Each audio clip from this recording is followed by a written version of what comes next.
He is the editorial director of No Laying Up, back here on the Rich Eisen Show to discuss this very subject.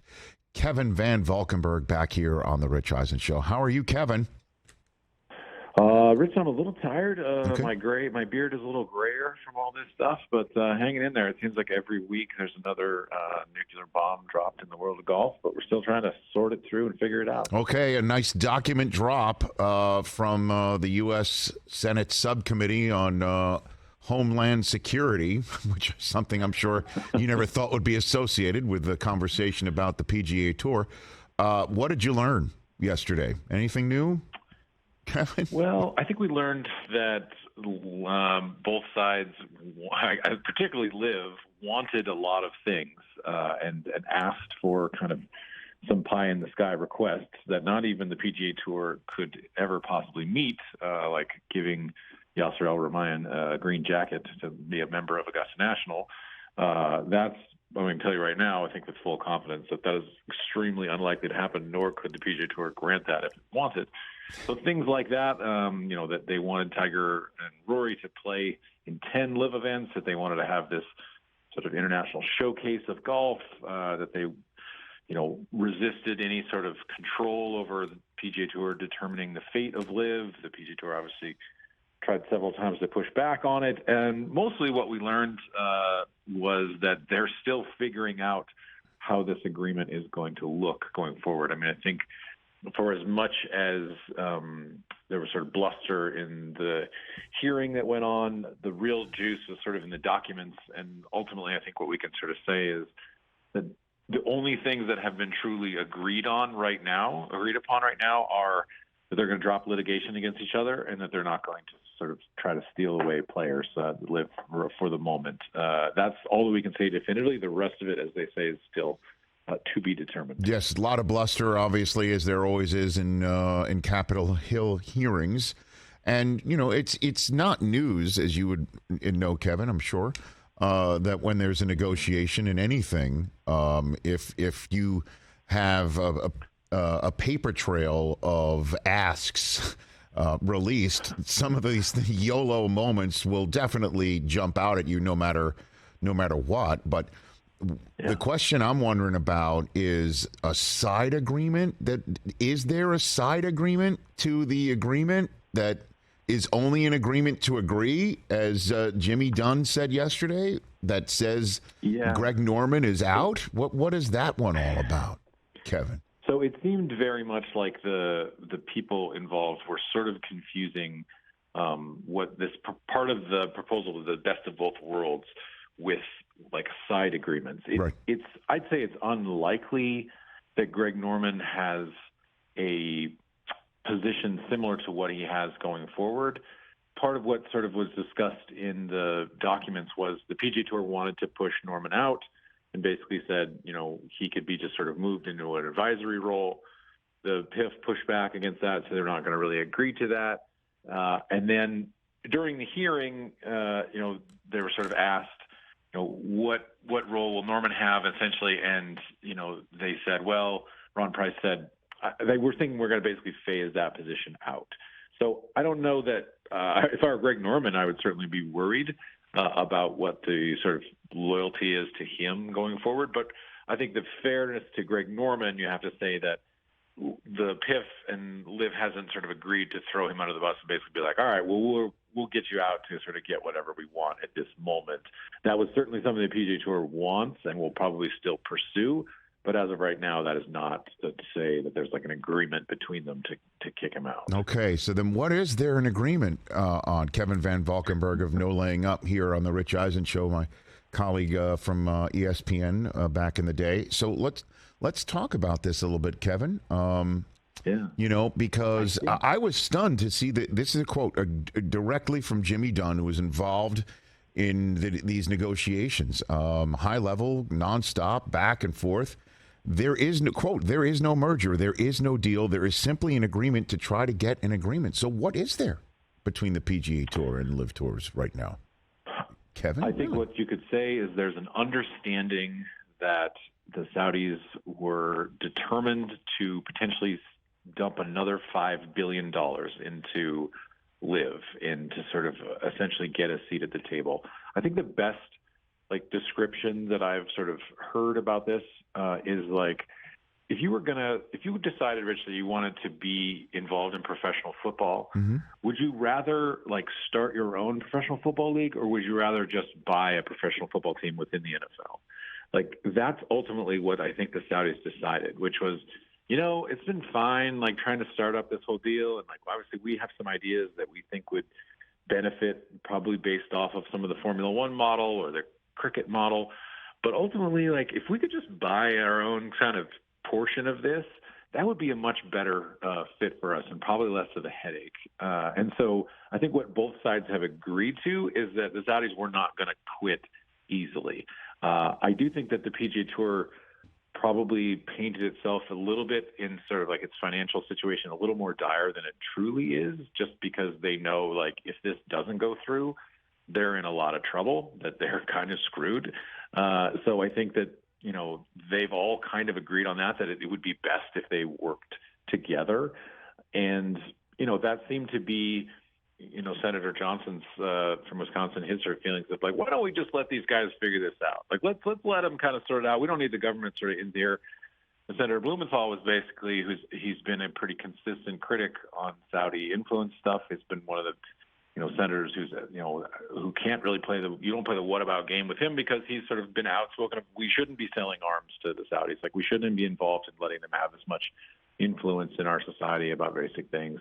So that's what I would say the main takeaways are, is that they want to kind of figure this out and they want to play nice, because they're realizing Yasser doesn't want to get deposed and the PGA Tour doesn't want to be bled dry in further legal disputes or pouring the extra $5 billion into the future of LIV. So then what are the next steps, certainly from the PGA Tour? Let's take it one step at a time here, Kevin, because during the hearing yesterday, a member of the group that represents 9/11 families dropped a document right in the middle of the two PGA Tour representatives sitting at the table during their testimony.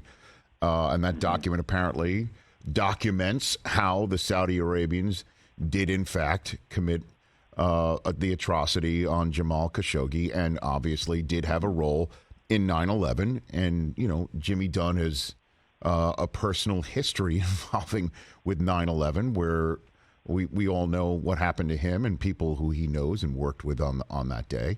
Where does yesterday leave the PGA Tour, Kevin? I think it probably leaves the PGA Tour in just kind of having to, it's, pardon my phrase, eat shit. They're going to have to sort of over and over just basically be yep, we know that we look like hypocrites on some of this moral stuff, because we took a tactic of saying, do you ever have to apologize for being a member of the PGA Tour? And now we're saying we'll work with these people.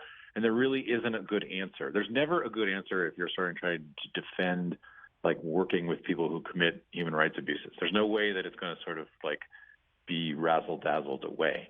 And I think, the truth of it is they're just not going to be able to come up with a good explanation, other than we were kind of in a position where we had no choice. And so I think what the future of it going forward is that, what one of the things that Jimmy Dunn was sort of pretty adamant about is we won't agree to any agreement where the PGA Tour doesn't have control going forward. Well, what does control look like? If you look in, one of my colleagues, Chris Solomon, did some sort of digging in the documents where you can actually go in and see the Microsoft Word track changes to how they were sort of tug-of-warring back and forth with the documents.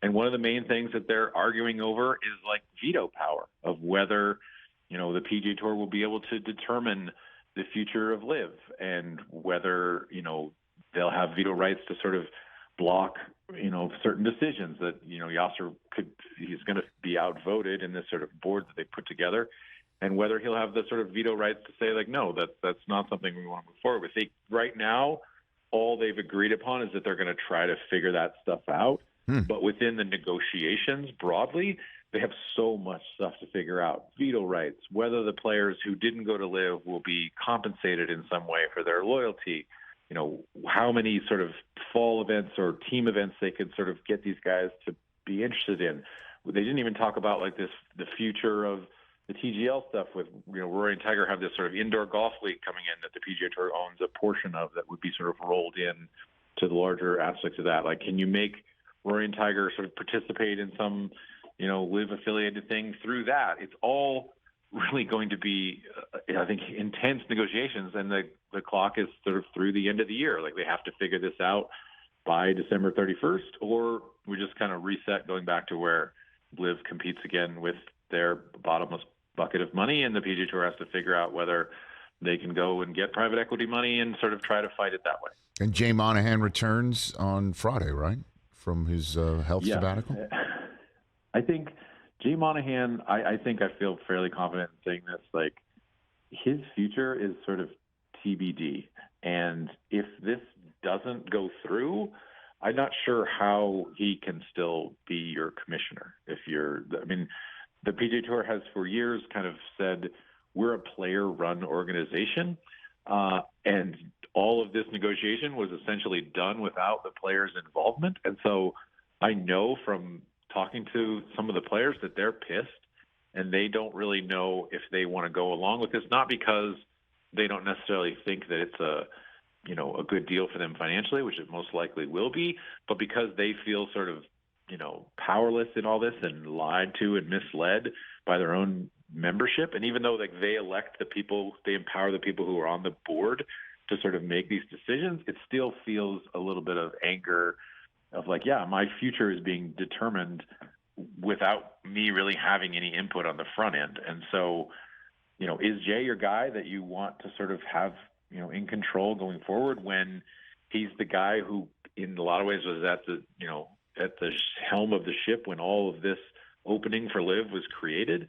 I think those are very real questions that, their players are going to want to ask going forward. Well, are all the players feeling that way? Because, there's no PGA Tour Players Association, right? There's no players union. Yeah. So, right. I'm wondering. Great question. I don't know, to be honest. Like, I think some of the top players are feeling different from some of the sort of bottom level players. Mm-hmm.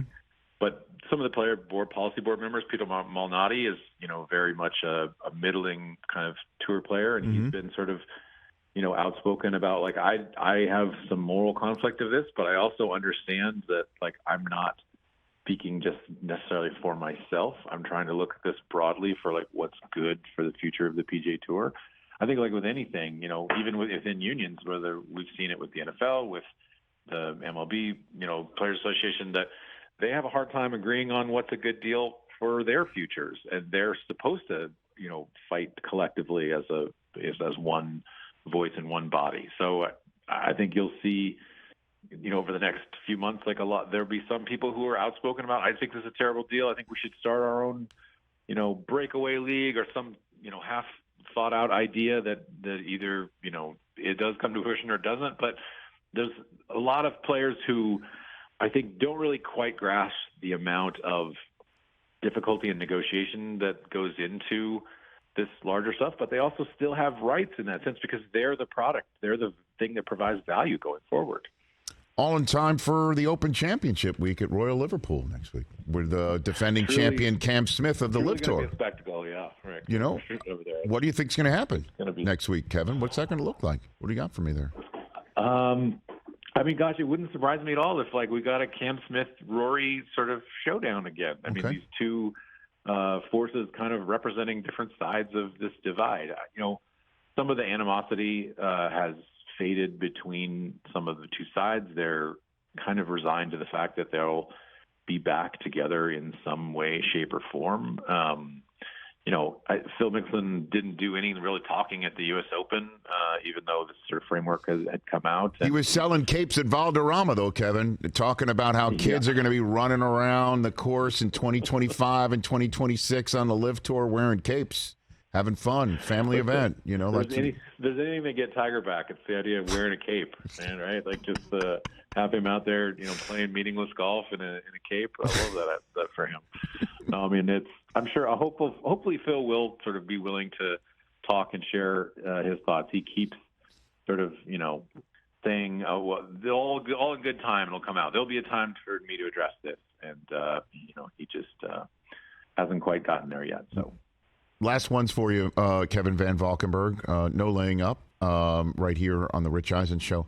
I just want to linger on the best of all worlds, best of both worlds. YOLO asks 10 events for Tiger Woods, just any events. It doesn't have to be LIV, PGA Tour, just 10 rounds of golf for Tiger. 10 rounds? What? I mean, what? Yeah. What?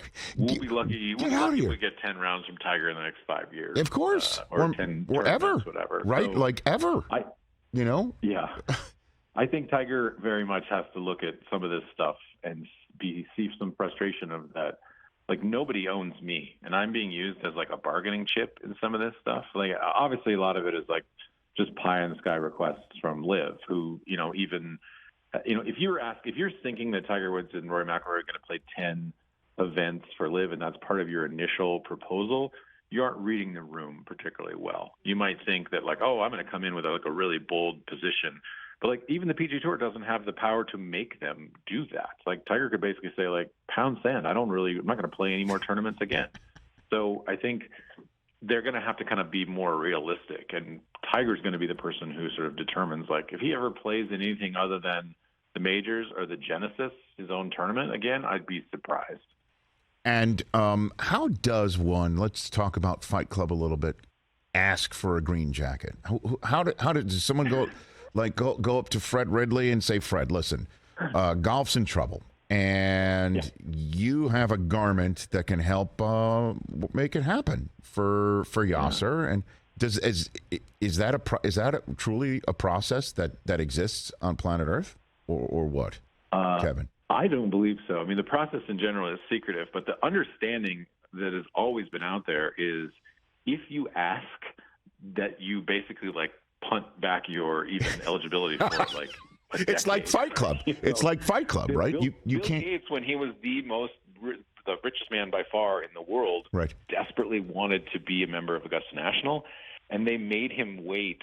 He is a member now, but they made him wait like at least 5 years, I think, because he asked, because he wanted to. That's always sort of been the legend going around, and so I think it's not like they have a meeting, I think, where they sit and sort of mull it over, and like Peyton Manning gets a vote, Steve Spurrier gets a vote, right, stuff like that. Yeah, the sort of high level people would sort of see, is this in Augusta's best interest? Augusta has always understood that they can function above all of it, and they don't have to bend to anyone's needs or wants. And so there's no chance that like the PGA Tour could basically say, hey, can you do a solid on this and bring this in? Because I guarantee there's membership there that would be like, hell no. I mean, I've heard all kinds of interesting stories about how one member wanted this, but he happened to be, a Georgia football fan, and there was a bunch of South Carolina fans who kept him out of there.